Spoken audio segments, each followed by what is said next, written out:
Hello বন্ধুরা, তো আজকে একটু মায়ের শরীরটাও অসুস্থ। তো চলো আজকে তোমাদের সাথে শেয়ার করব সারাদিনটা কী কী করি একটা ছোট্ট মিনি ব্লগের মাধ্যমে। তো চলো তোমরা ভিডিওটা দেখতে থাকো।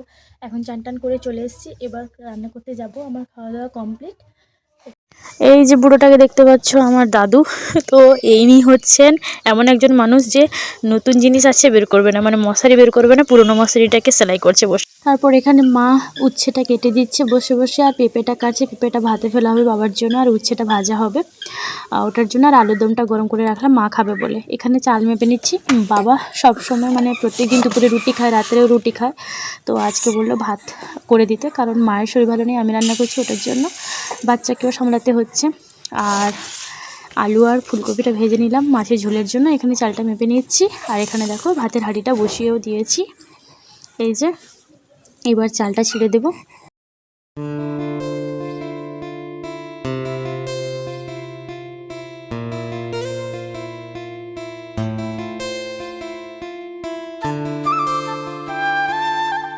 এই যে এখানে উচ্ছে ভাজা বসিয়ে দিয়েছি। তরকারি বলতে সেরকম কিছু হবে না, মাছের ঝোল হবে, উচ্ছে ভাজা হবে।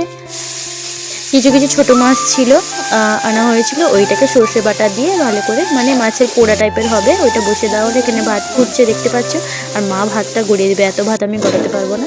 তো যাই হোক, এখানে দেখো বাবা জল ভরছে। তো ভিডিওটা এখানেই শেষ করছি।